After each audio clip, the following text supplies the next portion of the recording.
Bismillahirrahmanirrahim. Assalamualaikum warahmatullahi wabarakatuh. Alhamdulillahirabbil alamin. Wa bihi nasta'in wa ala umurid dunya waddin. Wassalatu wassalamu ala asyrafil anbiya'i wal mursalin wa ala alihi wa ashabi ajmain, amma ba'du. Apa kabar ayah bunda yang hebat, anak-anak Misma Muda yang soleh dan soleha?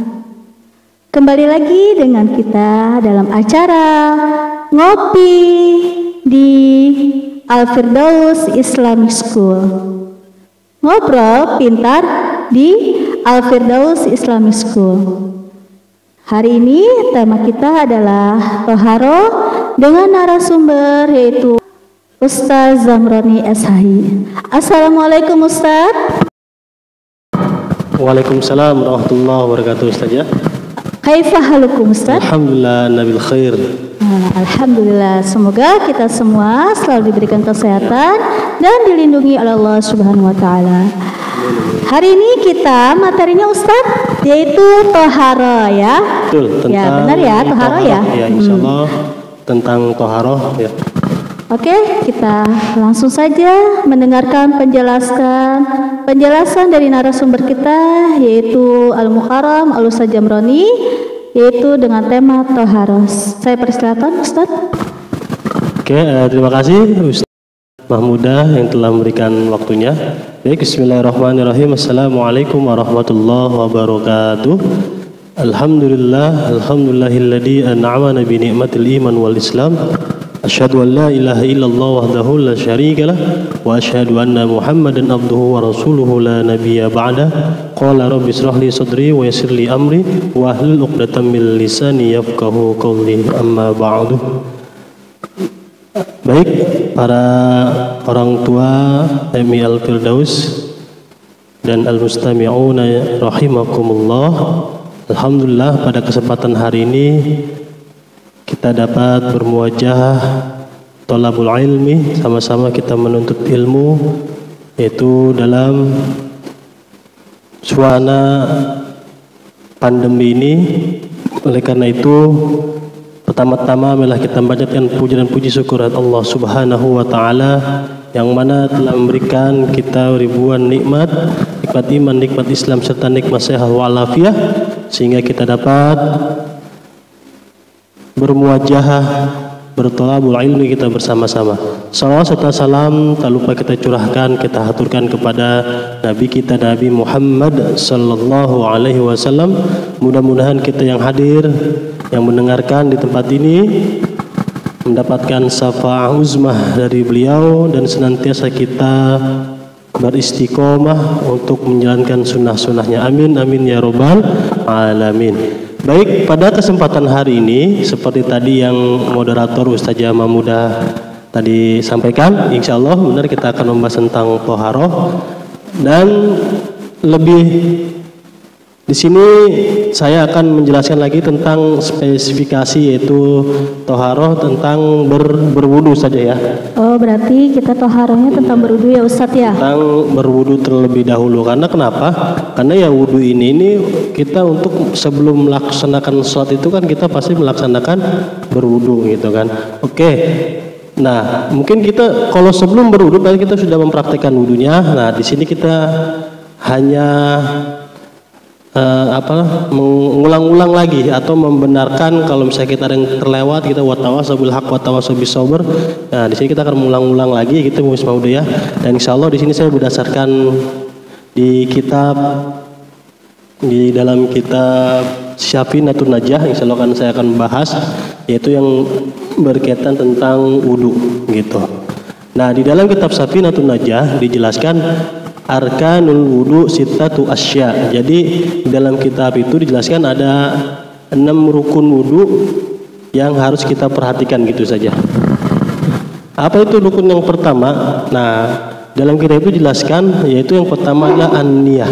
Niat dulu gitu. Nah, jadi jangan lupa kita kalau ingin melaksanakan wudu atau melaksanakan sesuatu, nah kita harus apa? Harus dibarengi dengan niat. Iya. Soalnya kenapa kalau kita melakukan sesuatu kalau kita tidak niat itu sia-sia, sayang. Tadi ibadah kita, misalnya sholat kalau tidak diniatkan ya itu cuma gitu, sayang. Apalagi misalkan seperti orang tua mencari nafkah, kalau diniatkan untuk ibadah, insya Allah dia akan mendapatkan pahala yang berlipat. Makanya kalau kita sesuatu itu dibarengi dengan itu saja ya. Oh iya Ustadz nih, tentang masalah rukun wudu ya, yang pertama niat ya. Ada pertanyaan juga nih tentang niatnya. Apakah niat wudu tersebut dibacakan dengan suara atau cukup di dalam hati saja? Nah itu tolong penjelasannya Ustadz ya, karena nih masih ada yang bingung nih, apakah dibacakan atau dizohirkan ya dengan suara atau hanya di dalam hati saja. Bagaimana wudunya tersebut Ustadz? Sah atau tidak kalau misalkan dizohirkan atau dengan suara? Oke, ya tadi ada pertanyaan dari Ustazah untuk cara niat itu gimana gitu ya?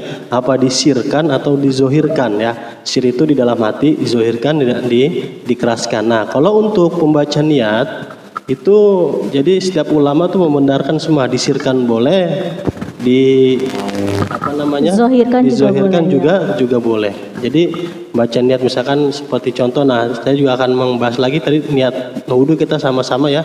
Jadi nawaitu wudu'a liraf'il hadasil asghari lillahi ta'ala. Nah, jadi untuk niat tadi itu jadi kita dalam hati boleh dan dizohirkan juga boleh, terserah gitu ya. Seperti itu benar. Dizohirkan boleh, disirkan juga boleh. Jadi kalau untuk sahnya sah-sah saja gitu saja. Sah ya, tetap ya. Betul, sah saja. Jadi mau dizohirkan boleh, disirkan boleh, tapi niatnya. Nah, terus ada catatan tadi kalau kita niat, jadi kita harus langsung mengerjakannya. Contoh, kan tadi saya akan terangkan lagi. Jadi definisinya itulah qasdu syai'in muqtaronan bi fa'ilihi. Jadi mengerjakan segala sesuatu muqtaronan artinya dibarengi dengan mengerjakannya. Jadi misalkan dia niat ya, maaf Ustaz nih ya. Ketika dia mau niat wudu, nawaitu wudu'a li rafil hadasil asghari lital. Itu tangan kita sudah ada airnya, seperti itu kan dengan caranya. Ya, jadi bagusnya seperti itu. Jadi kita kan ingin berwudu. Nah, jadi ya seperti itu. Tangan kita sudah ada di tempat wudu. Jadi kita kan langsung niat, langsung berwudu. Makanya dibarengi dengan mengerjakannya. Nah, jadi definisi niat itu jadi seperti itu saja ya. Jadi niat itu langsung seperti itu. Itu rukun yang pertama, yaitu adalah ya, niat. Lalu yang kedua, rukunnya adalah ghuslu wajhi ya. Membasuh muka. Nah, membasuh muka ini adalah yang ada di muka kita gitu ya. Jadi ukuran muka itu saya mana sih? Nah, kalau di atas itu dari rambut ya, ujung rambut ini muka sekeliling. Kalau sampai kuping itu sampai ujung-ujung kuping itu kan biasa ada tuh ya. Yang kecilnya sampai seperti itu sampai wajah. Nah, jadi yang kita basuh wajib itu di dalam di permukaan muka itu wajib kita basuh. Nah, kalau misalkan ada yang terlewat tidak sah wudunya saja. Karena kenapa? Karena rukun termasuk membasuh muka termasuk rukun wudu gitu. Makanya harus kita perlu hati-hati dan perlu kita jaga. Makanya kan tadi diulangi lagi bertiga kali. Jadi disunahkan kita mengusap tiga kali, nggak cukup sekali. Kenapa? Takutnya kalau sekali ada yang terlewat. Nah, kedua kali lagi takutnya terlewat. Nah, kalau 3 kali kita biar lebih sempurna seperti itu. Nah, Ustadz ya, masalah rukun yang kedua yaitu ya membasuh muka ya, sebagian muka. Semua muka nih yang ada di wajah kita semua kita basuh ya. Nah, misalkan nih biasanya perempuan ya, wanita karir ya, termasuk saya juga kan gitu kan. Perempuan pasti menggunakan make up ya. Nah, dia pasti menggunakan bedak, lipstik dan sifat alis ya kan untuk mempercantik wajahnya. Ketika dia mengerjakan sholat otomatis berwudu terlebih dahulu kan. Nah, rukun wudu yang kedua adalah membasuh muka. Bagaimana kalau wanita yang wajahnya penuh dengan make up, apakah make upnya itu harus dihapus dulu baru kemudian berwudu, atau ketika mukanya masih penuh dengan make up ya kan Ustaz, dia langsung berwudu? Bagaimana tuh wudunya, sah atau tidak seperti itu? Jadi kalau ada pertanyaan begitu saja. Nah, sekarang kita pertanyakan dulu itu make up atau tadi yang kayak apa namanya bedak, lipstick itu kira-kira itu bisa menghalang air masuk tidak gitu. Seperti contoh misalkan saya juga belum tahu penelitian dari kedokteran ini, bedak itu bisa apa namanya menghalang air masuk ke dalam kulit kita tidak. Nah kalau seandainya bedak atau lipstick itu menghalangi masuk air ke dalam pori-pori yang ada di tubuh kita, nah itu tidak sah. Makanya kalau menurut penelitian dokter, misalkan itu bedak itu menghalangi pori-pori air masuk, maka harus dihapuskan dulu. Makanya seperti ini saja contoh, mohon maaf ya, kayak orang yang bertato. Nah, kalau orang yang bertato itu kenapa diharamkan bertato? Karena tato itu dia ada di dalam tubuh dan itu menghalangi air masuk ke dalam pori-pori. Makanya diharamkan itu tato begitu, gitu saja. Walaupun di mana posisinya apa, kan kalau misalkan di tangan tato. Nah, ketika dia mau wudhu, otomatis air yang masuk ke pori-pori dalam wudhu itu tidak masuk. Makanya tato itu tidak boleh seperti itu. Nah, jadi kalau misalkan tadi lipstick, bedak, nah saya itu belum meneliti itu, belum tahu juga informasinya apakah itu bedak atau lipstick dapat menghalangi air masuk atau tidak. Kalau seandainya itu bedak atau lipstick atau peralatan makeup tadi menghalangi air masuk, itu harus dihilangkan dulu dan tidak sah wudunya. Tapi kalau misalkan dia tidak menghalangi ya, misalkan kita bedak nih, saja bisa pakai bedak kan ya, langsung wudhu ya kan. Nah misalkan itu bedak itu tidak menghalangi air masuk ke dalam pori-pori itu sah-sah saja. Tapi kalau menurut saya mendingan dihapus dulu tuh bedaknya. Jadi kita biar lebih, kan udah nggak ada tuh, kita wudhu udah seperti itu saja. Ya, biar lebih afdol ya, lebih baik lagi. Dihapus dulu make upnya. Betul, kecuali itu. Tadi kalau tato itu tidak masuk, soalnya itu ada juga di dalam, makanya agama Islam melarang orang bertato. Kenapa? Karena menghalangi air masuk dalam pori-pori dan tidak sah dia wudunya atau nanti mandi besarnya seperti itu kan. Jadi tidak menghalangi masuk air dalam pori-pori tubuh itu bertato. Itu saja ya. Siap. Iya. Dan itu yang kedua ya, membasuh wajah. Lalu yang ketiga adalah apa? Membasuh kedua tangan ya. Ghuslu yadaini ila marafiq. Ya, membasuh kedua tangan sampai sikut ya Ustadz ya. Sampai sikut ya. Jadi ingat, batasan untuk membasuh kedua tangan itu sampai sikut. Nah, jadi kalau air turun itu kalau bisa kita jangan di bawah sikut. Kalau bisa kita lebihin. Kenapa? Biar tidak kelewat tuh sikutnya gitu saja. Mungkin kita lebihin sedikit nggak apa-apa. Misalkan sikut sini ya kita sampai sini ya. Jadi kalau misalkan di sini airnya ditakutkan nanti tidak sampai sikut. Makanya lebih bagus lagi sampai sikut gitu saja. Itu yang ketiga. Lalu yang keempat yaitu adalah membasuh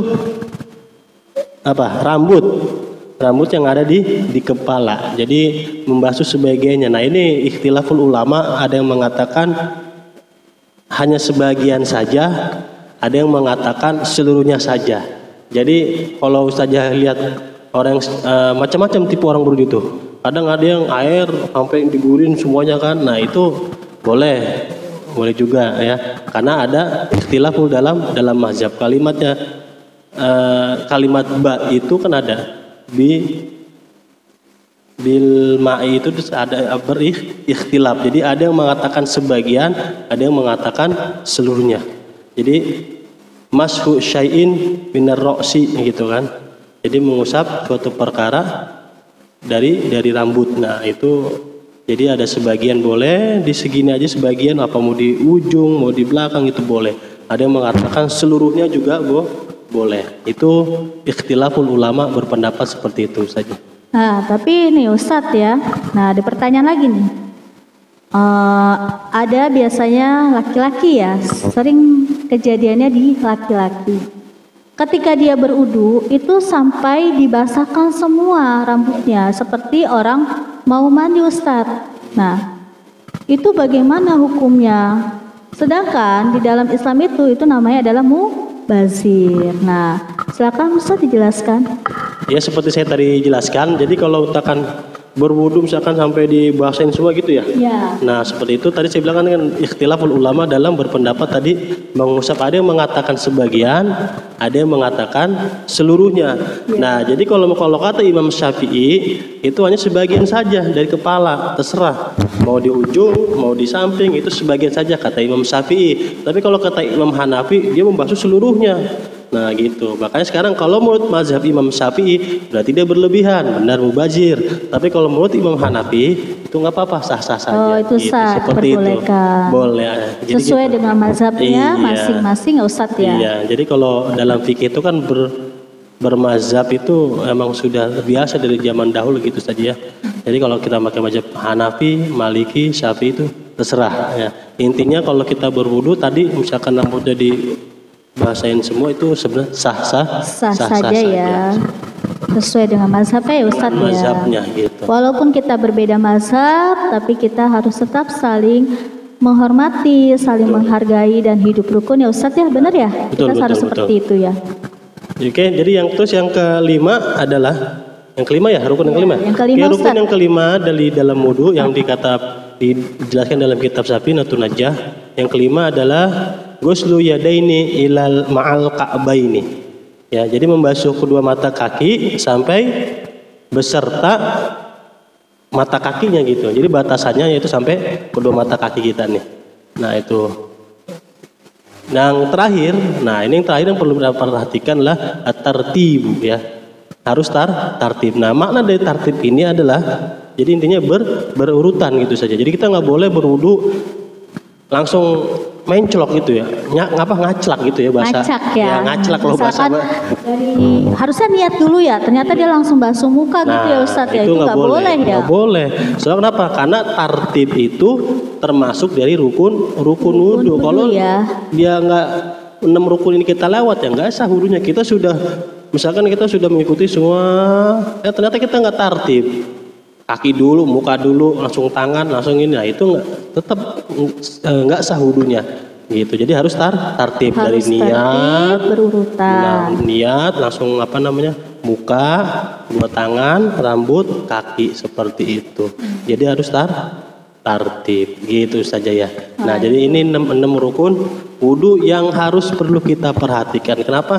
Karena kalau rukun wudu kita telah kita laksanakan dengan benar-benar atau telah kita jaga benar-benar wudu kita, insya Allah sholat kita akan terjaga. Makanya kebanyakan kalau misalkan orang yang sholatnya kurang khusyuk gitu ya, maaf nih, ya kita termasuk saya juga mungkin ya kurang khusyuk, kadang kepengen kemana-kemana. Nah kita kembali lagi kita wudu kita sudah benar atau tidak gitu. Makanya insya Allah kalau orang yang sudah menjaga wudunya benar, insya Allah sholatnya akan dijaga oleh Allah, akan benar. Terima kasih Ustadz atas penjelasan materi pada hari ini ya.